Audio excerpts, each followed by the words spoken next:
Hey guys, hey, we are live. I don't know if my guest is going to show up today. I think she might be busy. I have invited Jennifer from HVAC Chicks to come talk with us, and she might show up a little bit later. We will see. But until then, y'all are stuck with me. Let me see. Y'all let me know if y'all can hear me and everything's doing okay. Be looking for your comments. Lately around here, things have been a little bit crazy with the weather. It has been a lot of rain, and it's been a lot of the rain that has been making the news across the country. We've had localized a little bit of flooding, like flash flooding, yards flooding, nothing major. I'm glad to hear you can hear me, Chris and Tim. Who else is in here? The Mad Titan. I think I saw the fat HVAC guy. I need to find out what if he has any videos or something for me to look at because he's commented a lot on things. Eric McCurdy and Eric Lehman. Is this? Please tell me that's the same Eric.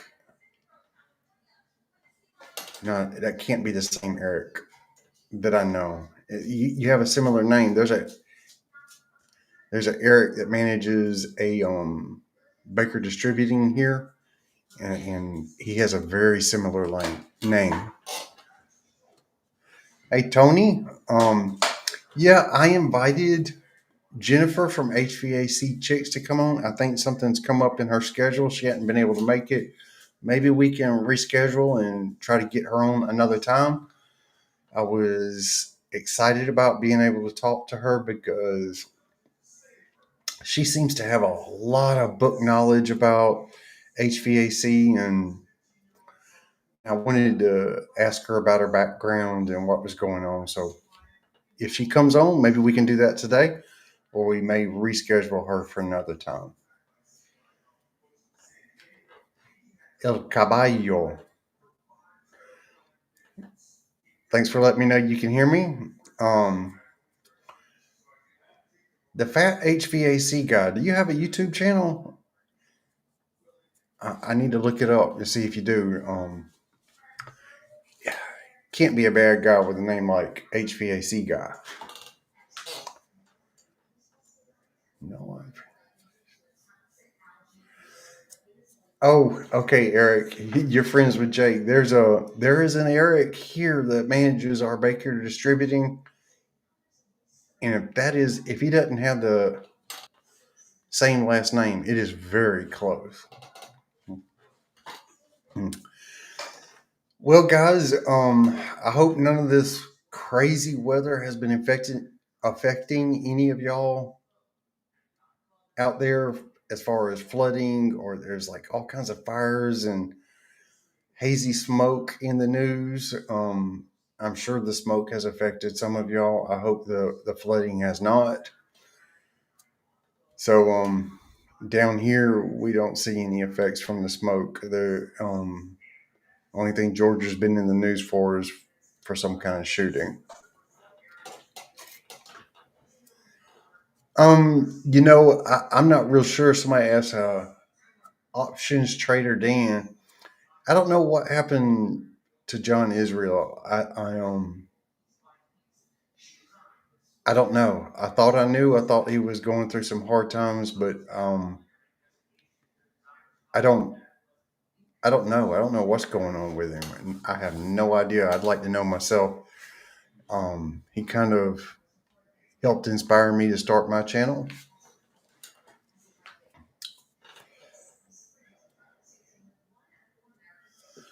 Well, Seaton HVAC. Let me see if I can show that. I don't know how you did that. I have had several systems that say they can do downflow, and then I have problem with water actually falling off the coil, like the blower is sucking it off the coil instead of it going down into the drain pan. That happens to be a common problem with systems that have been converted to downflow when they're usually upflow or horizontal. And it's something that has to be treated over and over again. And I don't know what y'all use to treat coils, or we call it, if water's not flowing down the coil correctly, we call that a wetability issue. And I just use plain Windex. I just soak the coil with Windex and it works. It might work for a couple years, 2-3 years, and you have to come back and treat it again. What do y'all use? I know some people concoct their own soapy solution, but Windex works for me.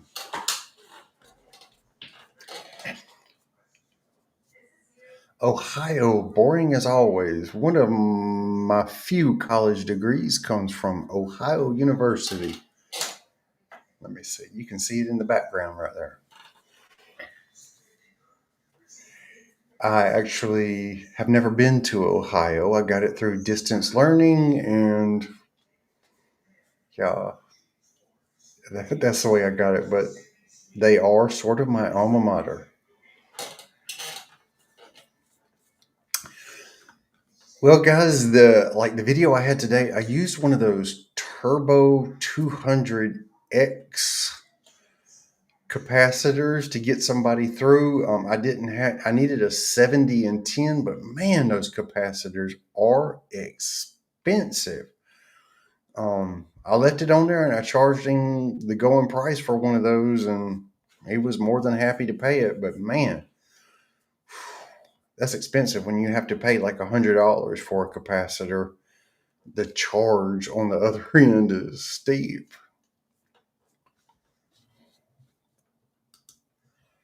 Let me see. I'm trying to see all your comments. Hugs from South Carolina. Should I publish this name? I've got to. No, it's California, South California. If y'all know what that name means, you keep it to yourself. Garrett Vlogs AC. Well, maybe go check out his channel. Let me see. What's the max revenue a one man in a van company can do without slaving 7 days a week? I don't want to reveal too much, but one man in a van can make a very good living by himself. You might need to get help sometimes, maybe doing installs or something, but you can probably make more money than most of the people that got a 4-year degree in college. Easily. Yes. So, yeah, you can make good money. I like to say I fix the things that engineers design, and yeah, I make more than most engineers that I've met. Why didn't I go pick the correct capacitor size? Well, there's a couple reasons. Once you put on the capacitor, in my opinion, it's used. I don't want to use it again. So, and it's got a good warranty on those capacitors, and it's American made. So I leave it on there and I'll just go get another one. If I was going to go pick up a new one, I would just go get the right size, and I'll just get a replacement next time I go to the parts house. Sorry about the audio if it's out of sync. Tony says he's a one-man show, but he uses a second guy for installs.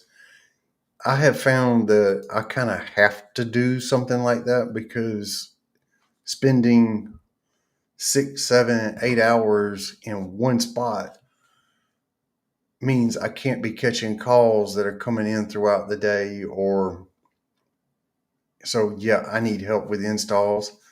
So that that keeps me from limiting myself. So I do use help for installs. I do the same thing.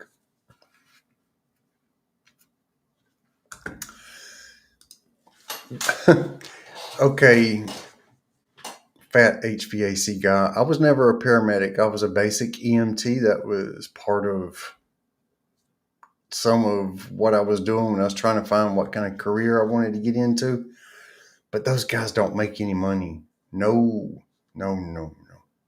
And everybody who worked in that field told me that that was not a career that I wanted. I actually worked as an EMT. I volunteered. I couldn't get a job. I lived on the border of South Carolina and Georgia, and I was not certified in Georgia. I was certified in South Carolina, and everybody wanted me to be certified in both. And I just didn't pursue it very, very far.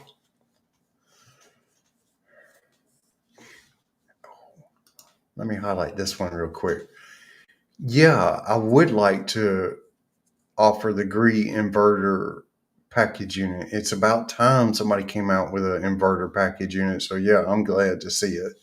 And I may be offering some of that. All right, Garrett, I'm going to respond to this. Train is a good product. Yeah, but it's nothing special, not in my opinion. It's no better than Carrier or Ream or Rude, or they do have really good marketing. I'll give them that, but I don't think they're particularly any better than the other good brands.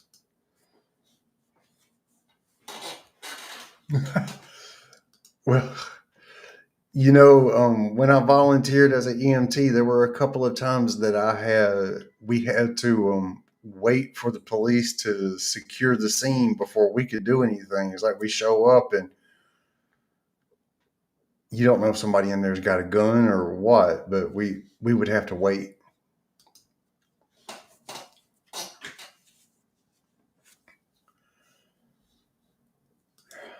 Let me see. Was that during? No, that was after the pandemic. What? No, I appreciate it, Don.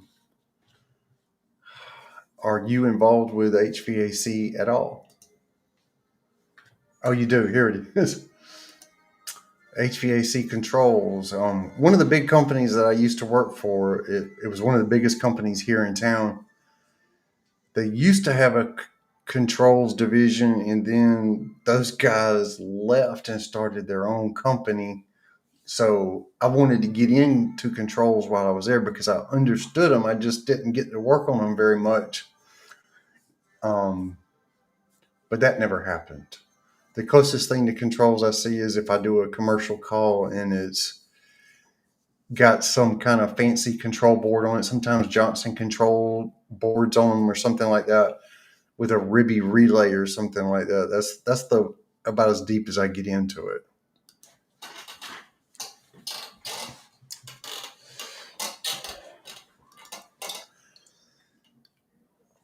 Pokey Dad.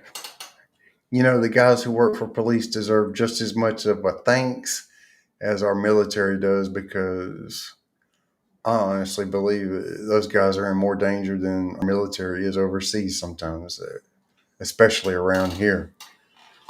I live across a river from a rough neighborhood, and we hear automatic gunfire, and it sounds like a war zone over there sometimes, and it's rough.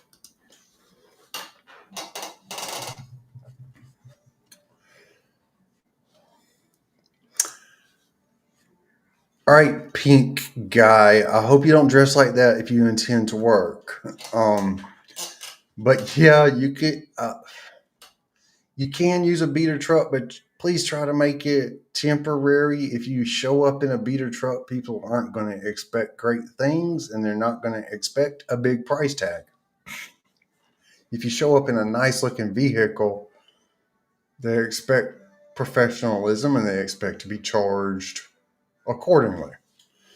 So get rid of the beater as soon as you can. I started my business out of an Xterra, and as soon as I could, I went and got a loan for a van. One sec. How do I?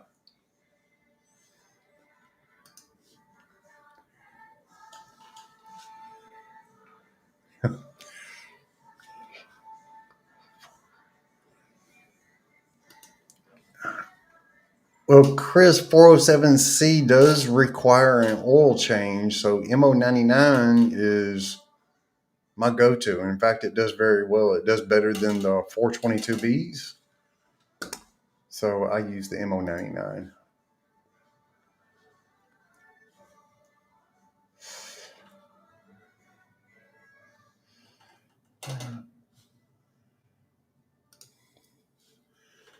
Well, Larry, I worked in HVAC until I felt very confident in my troubleshooting. And so it's really up to you and your state laws as to when you feel like you're ready for something like that.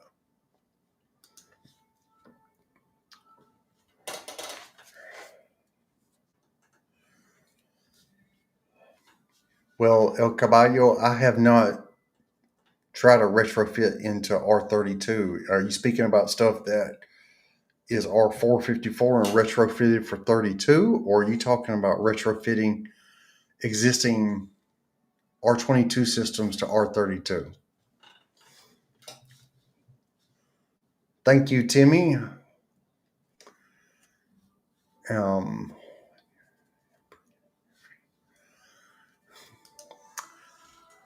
Okay, pink guy. The air conditioner that I installed, that I bought and put on my other house, is a Gree. The one I have here was given to me by Bosch, and it is not my favorite. The Gree is, but I have a Bosch on my house here.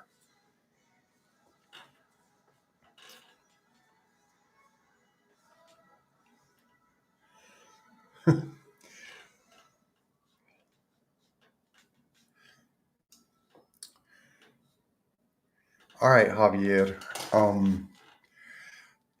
Early in my life, I had the opportunity to work with lots of Hispanics in construction. I say that in a very nice way. I had the opportunity, and I just immersed myself into the culture, and I studied and I learned. I was reading dictionaries on end for hours, and I just put in a lot of work and studying, and I became fluent quickly. And that's just how I did it, and I try to keep it current. Sometimes I think I've lost more Spanish than most people learn because I don't practice enough.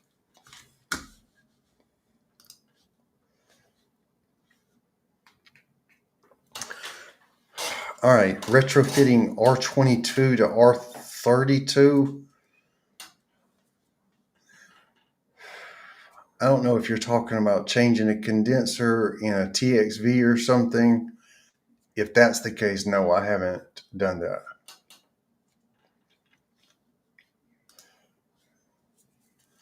Well, thank you, Techstar.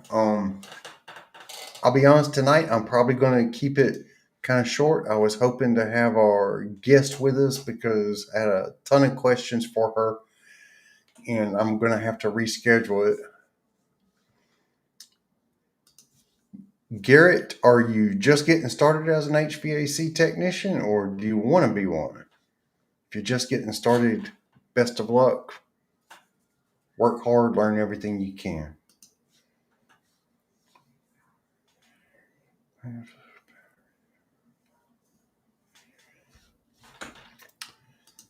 Okay, this is a pertinent question because in some of my videos lately, I have had, let me move this over. In some of my videos lately, I have had freon loss when I'm hooking up my gauges, and that's largely because of bad O-rings, and I've been changing my O-rings. The low loss fittings, I choose not to use low loss fittings when I can because they cause problems when you're pulling a vacuum. That's just another connection you got to worry about when you're pulling a vacuum. I mean, I'm already having to worry about my core removal tools and then the connections on my hoses. If I'm pulling through my manifold, I got to worry about my manifold, and I don't want to have to worry about a low loss fitting too, because sometimes they do leak.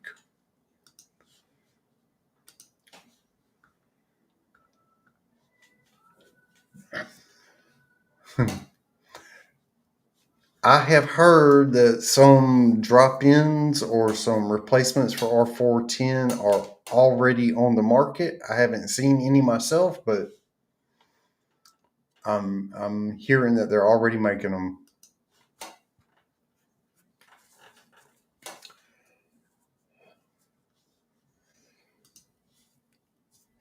Eric, I got to agree with you on that one, because I'll be honest, even when I'm in those rough neighborhoods like the one across the river, when I'm there, people know I'm there to help. People don't bother me. I feel safer there than I do even in Walmart. I mean, I just, you're always helping people and they know it.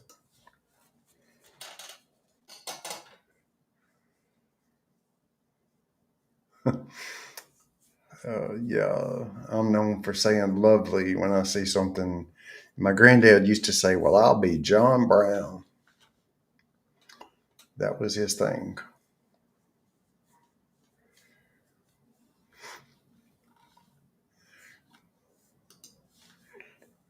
I don't know. Can somebody answer that question? Is the second version of Craig's HVAC book worth it?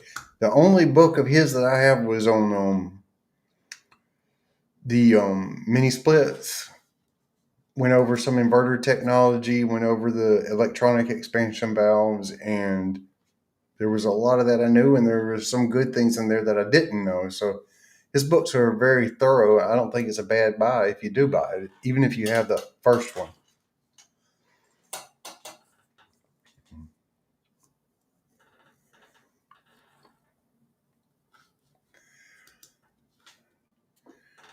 Okay, Jim, on that video,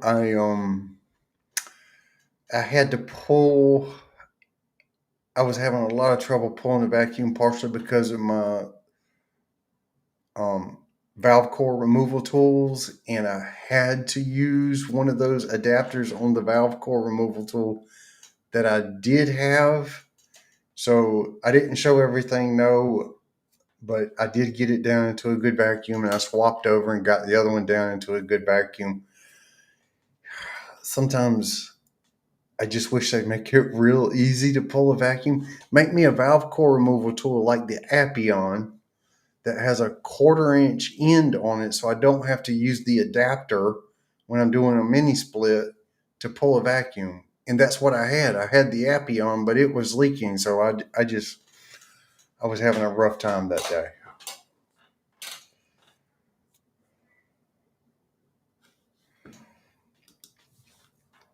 All right, Emerson, home warranties can be something that can help you get started and fill in some of the blank spots, but be careful. I I completely quit doing them. I used to. I used to do home warranties a lot. I quit doing them because I was too often not getting paid, or I would agree on a certain price.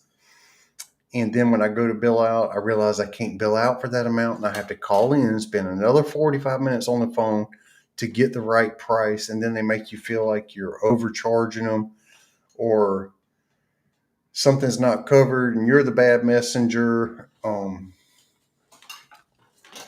In fact, that's really the only way with home warranties to make money comparable to what you normally would make is if you have non-covered charges, and that's just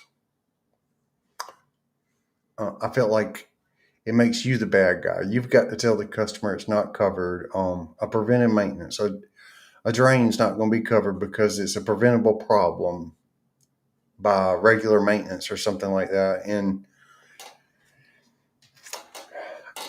I got tired of that, and I got tired of not getting paid.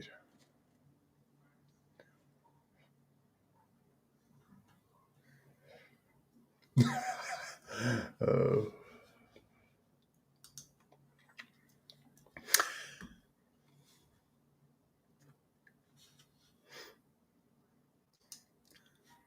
I'll just say some people are more showmen than they are technicians.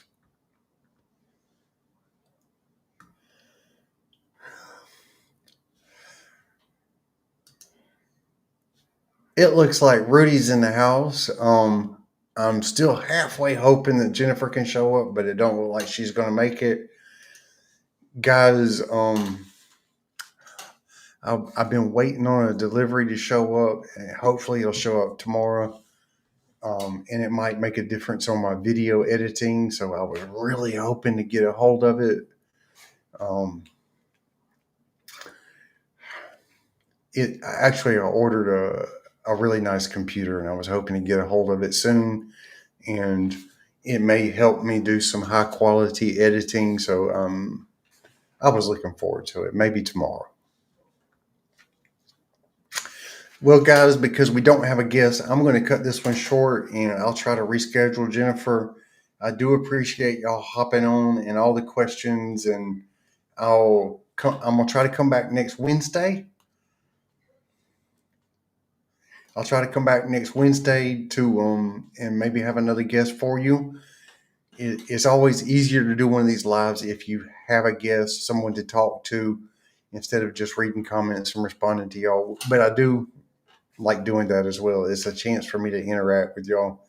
But y'all do take care. I'm gonna sign off, and I'm gonna catch y'all on the next one.